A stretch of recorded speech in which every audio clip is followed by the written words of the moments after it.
بسم اللہ الرحمن الرحیم۔ السلام علیکم ورحمۃ اللہ وبرکاتہ۔ سامعین، اوسیا وائس میں خوش آمدید۔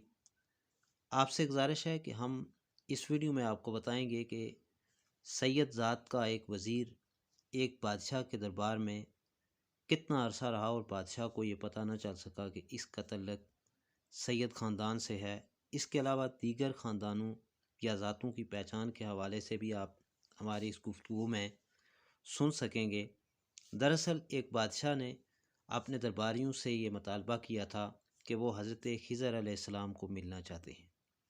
اس ساری تفصیلات میں جانے سے قبل آپ سے گزارش ہے کہ اگر آپ ہمارے یوٹیوب چینل پر نئے ہیں تو اسے ضرور سبسکرائب کر لیں تاکہ ہماری ہر نئی آنے والی ویڈیو کا نوٹیفیکیشن آپ کو مل سکے۔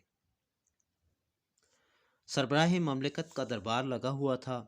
دربار میں مملکت کے سینکڑوں نامور اور زندگی کے مختلف شعبوں سے تعلق رکھنے والے افراد شامل تھے۔ بادشاہ نے سب حاضرین کو مخاطب کر کے پوچھا کہ یہاں کوئی ایسا شخص موجود ہے جو مجھے حضرت خضر علیہ السلام کی زیارت کرا سکے۔ سب خاموش رہے۔ جب کوئی بھی نہ اٹھا تو دربار میں بیٹھا ایک غریب دیہاتی اٹھ کھڑا ہوا اور کہا کہ میں زیارت کرا سکتا ہوں۔ سلطان نے اسے غور سے دیکھا، قریب بلایا اور اس سے مختصر مزید گفتگو کے بعد شرائط دریافت کی تو دیہاتی نے عرض کیا کہ عالی جا 6 ماہ تک دریا کے کنارے مجھے مسلسل چلہ کاٹنا ہوگا اور میں چونکہ ایک غریب آدمی ہوں لہٰذا میرے گھر کا تمام خرچہ آپ کو ہی برداشت کرنا ہوگا۔ بادشاہ نے شرط منظور کر لی اور اس شخص کو چلے کے لیے اجازت دے کر واپس بھیج دیا۔ اب اس دیہاتی کا گھریلو خرچہ بادشاہ کے ذمہ ہو گیا۔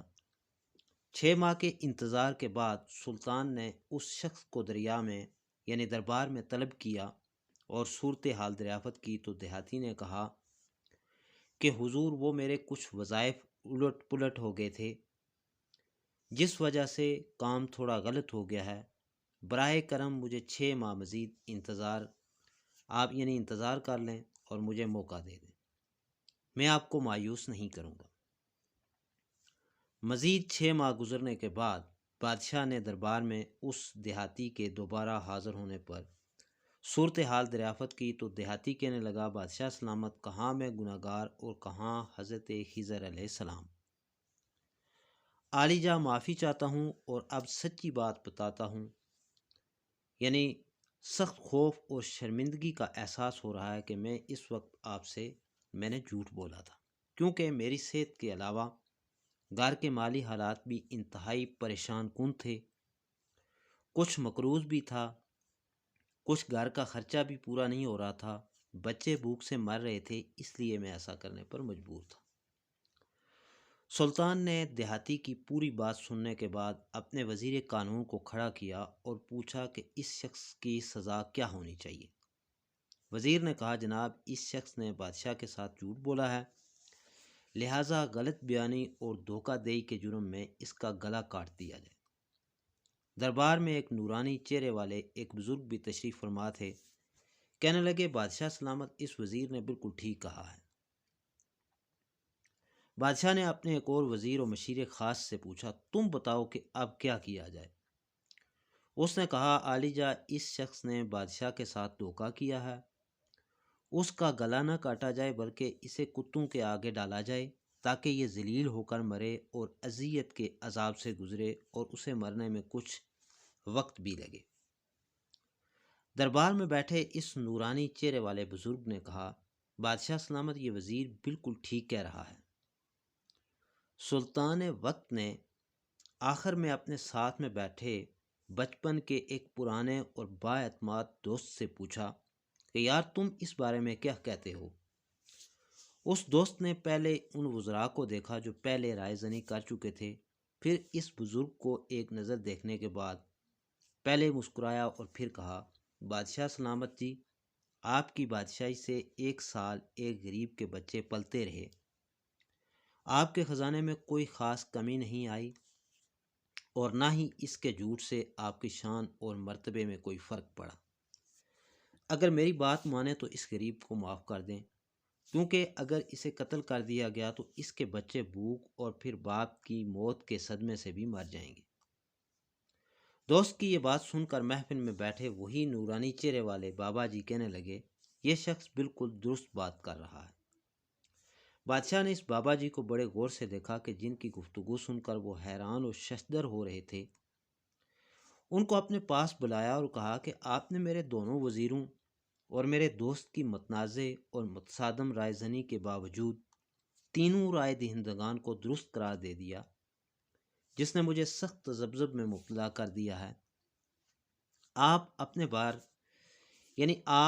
بار بار کے ایک ہی مفہوم کے بیانات پہ ہماری تشویش اور تشفی کے لیے کچھ وضاحت کرنا پسند فرمائیں گے؟ بابا جی کہنے لگے، بادشاہ سلامت، ضرور ضرور بیٹے، اگر تم نے مجھ سے کچھ پوچھ ہی لیا ہے تو اب اطمینان اور سکون سے میری بات پوری سننا۔ آپ نے کہا کہ پہلے نمبر پر جس وزیر قانون نے کہا کہ اس کا گلا کاٹا جائے اور وہ قوم کا قصائی تھا اور قصائی ہے، اور قصائی کا کام ہے گلے کاٹنا، اس نے اپنا خاندانی رنگ دکھایا۔ غلطی اس کی نہیں بیٹا، تمہاری ہے کہ تم نے ایک قصائی کو وزیر رکھا ہوا ہے۔ دوسرا وزیر جو مشیر خاص بھی ہے، اس نے کہا کہ مجرم کو کتوں کے آگے ڈالا جائے۔ بیٹا، اس وزیر کا والد بادشاہوں کے کتے نہلایا کرتا تھا، کتوں سے شکار کھیلتا تھا، اس کا کام ہی کتوں کا شکار ہے، تو اس نے اپنے خاندانی خصلت اور شغف کا تعارف کروایا۔ اور بیٹا، غلطی پھر تمہاری اپنی ہے کہ ایسے لوگوں کو تم نے وزارتیں دے دی جو کسی لحاظ سے بھی ایسے مراتب کے اہل نہیں ہیں۔ اب جس مملکت کے ایسے لوگ وزیر ہوں، وہاں رعایا نے بھوک اور ناانصافی سے ہی مرنا ہے۔ اور وہ تیسرا شخص جو تمہارا دوست بھی ہے، اس نے جو رائے دی ہے اسے بھی تم نے سنا۔ اور اے دور حاضر کے دائی حکومت کے بے خبر سالار، سن، یہ جو تمہارا دوست ہے نا، اس کے بارے میں تجھے تو اب بھی خبر نہیں کہ جس سے تمہارا بچپن یعنی عمر بھر کا یارانہ ہے، یہ در حقیقت ایک سید زادہ ہے، اور سید کی شان ہے کہ وہ حلیم و کریم ہوا کرتا ہے۔ یہ اس خاندان کا چشم و چراغ ہے کہ جس نے اپنا سارا خاندان کربلا کے میدان میں ذبح کرا دیا تھا، مگر حق پہ آنچ نہیں آنے دی۔ سلطان اپنی کرسی سے اٹھا اور اپنے دوست کے گلے لگ گیا اور مسکراتے ہوئے پوچھا، آپ نے آج تک مجھے کیوں نہیں بتایا کہ آپ سید زادے بھی ہیں؟ دوست مسکرایا اور بادشاہ کا کندھا تھپکاتے ہوئے بولا کہ آج تک میری ذات کا کسی کو علم نہیں تھا کہ میں سید ہوں، لیکن آج ان بابا جی نے میرا راز کھول دیا۔